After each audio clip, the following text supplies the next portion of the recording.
Chicken chilli তো অনেক খেলেন, এবার লোটে মাছ নিয়ে এইভাবে একটু লোটে চিলি বানিয়ে দেখুন তো কেমন লাগে।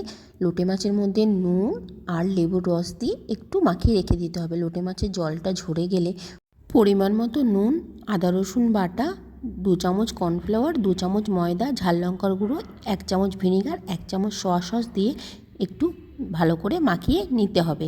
ভালো করে মাখিয়ে নিয়ে তেল গরম করে গরম তেলে ভেজে নিতে হবে। ভাজা হয়ে গেলে এবারে নামিয়ে নিতে হবে। সব মাছগুলো এইভাবে ভেজে নেব।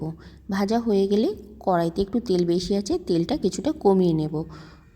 এবার ওই কড়াইতে দিয়ে দেবো রসুন কুচি, আদা কুচি, একটু বড় সাইজের পেঁয়াজ কুচি ও ক্যাপসিকাম কুচি দিয়ে আর 2টো কাঁচা লঙ্কা দিয়ে একটু ভাজা ভাজা করে পরিমাণ মতো নুন, টমেটো সস, 1 চামচ সোয়া সস, 1 চামচ চিলি সস দিয়ে একটু নেড়েচেড়ে পরিমাণ মতন জল দিয়ে দেবো।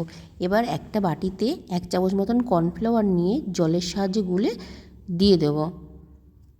এবার ভেজে রাখা লোটে মাছগুলো ওর মধ্যে দিয়ে হালকা নাড়িয়ে চাড়িয়ে গোলমরিচের গুঁড়ো ছড়িয়ে নামিয়ে নিলেই তৈরি আমাদের লইটা চিলি। আগের ভিডিওতে কমেন্টের জন্য ইন্দ্রাণী দিকে জানাই ধন্যবাদ।